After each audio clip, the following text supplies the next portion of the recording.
Semangat pagi anak-anak kelas 6. Hari ini kita akan kembali belajar bersama di semester 2. Semoga di semester 2 ini kalian tetap semangat dan prestasi kalian pun meningkat. Hari ini kita akan belajar tentang sifat-sifat gereja. Mari kita awali pembelajaran kita pada hari ini dengan berdoa. Dalam nama Bapa dan Putra dan Roh Kudus. Amin. Allah Bapa kami yang ada di surga, Engkau telah mengutus Yesus Putramu untuk meletakkan dasar gereja. Bantulah kami agar sebagai anggota gerejamu, kami mampu hidup sesuai dengan teladan para rasul yang selalu hidup dalam kasih dan selalu digerakkan oleh Roh Kudus untuk mewartakan kabar baik bagi sesama kami. Kami juga mohon bimbingan-Mu agar kami dapat mengerti sifat-sifat gereja dan dapat melaksanakan tugas yang telah kami terima ketika kami dibaptis. Demi Kristus, Tuhan dan pengantara kami. Amin. Dalam nama Bapa dan Putra dan Roh Kudus. Amin.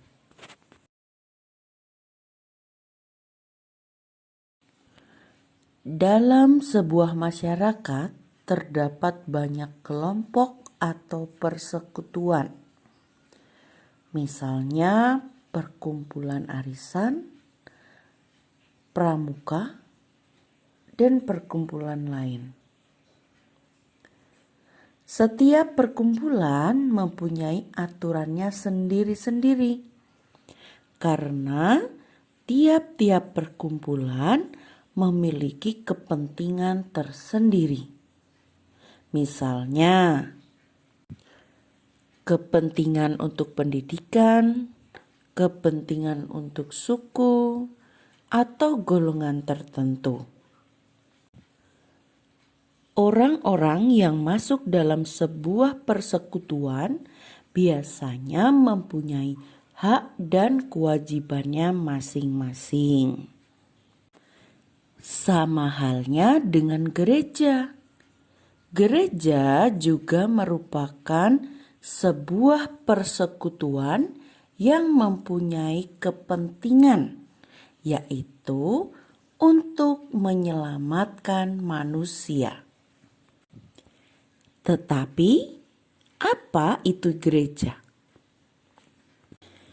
Gereja merupakan persekutuan semua umat beriman kepada Yesus. Dalam gereja ada rasa persaudaraan antar umat, ada doa bersama, ada perayaan Ekaristi bersama, dan ada rasa solider dan peduli satu sama lain. Anak-anak yang terkasih, bagaimana cara seseorang untuk dapat menjadi anggota gereja?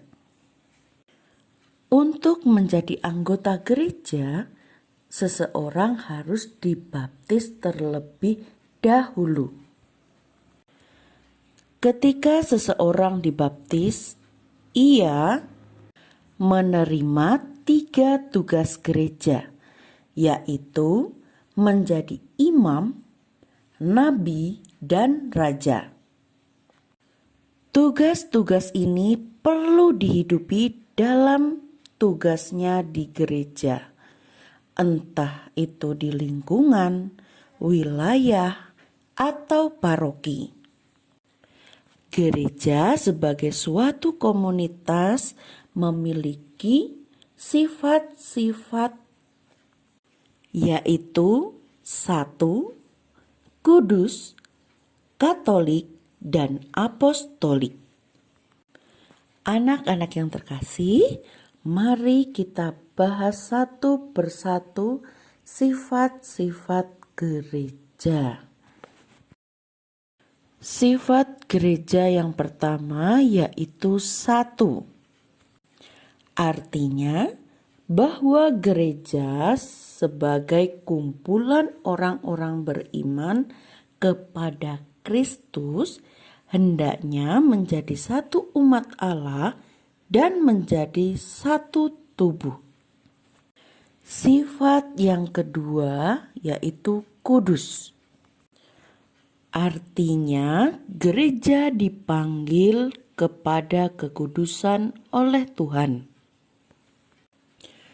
Berdasarkan Injil Matius bab 5 ayat 48 yang berbunyi,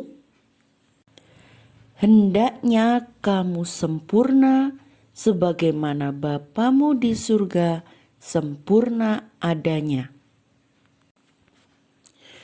Gereja pun sebagai kumpulan orang beriman yang terpanggil untuk hidup suci, yaitu hidup sesuai dengan kehendak Allah, anak-anak. Sifat gereja yang ketiga yaitu Katolik. Artinya yang utuh, lengkap, tidak hanya setengah atau sebagian dalam menerapkan sistem yang berlaku dalam gereja.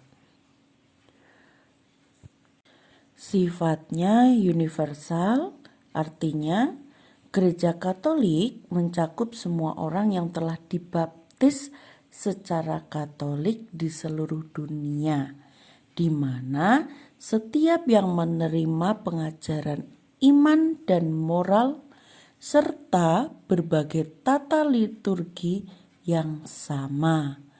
Tidak ada sekte-sekte dalam gereja Katolik. Kemudian sifat gereja yang keempat yaitu apostolik. Artinya gereja dibangun atas dasar para rasul dan nabi dengan Kristus Yesus sebagai batu penjuru. Ini berdasarkan Efesus 2 ayat 20. Di mana gereja Katolik mementingkan hubungan historis turun-temurun antara para rasul dan pengganti mereka, yaitu para uskup. Nah, anak-anak yang terkasih, sebagai anggota gereja kita diharapkan mampu menjalankan tugas atau kewajiban kita dengan sepenuh hati dan dengan penuh tanggung jawab. Kita juga perlu menghidupi sifat-sifat gereja dalam kehidupan menggereja kita. Berdasarkan sifat gereja yang satu, kudus, Katolik, dan apostolik, maka perayaan Ekaristi di seluruh dunia mengikuti tata perayaan Ekaristi yang satu dan sama. Pembelajaran pada hari ini sudah selesai. Jangan lupa nanti di akhir video ada tugas untuk kalian. Mari kita akhiri pembelajaran kita hari ini dengan membuat tanda kemenangan Kristus. Dalam nama Bapa dan Putra dan Roh Kudus. Amin. Semangat belajar anak-anak dan salam sehat.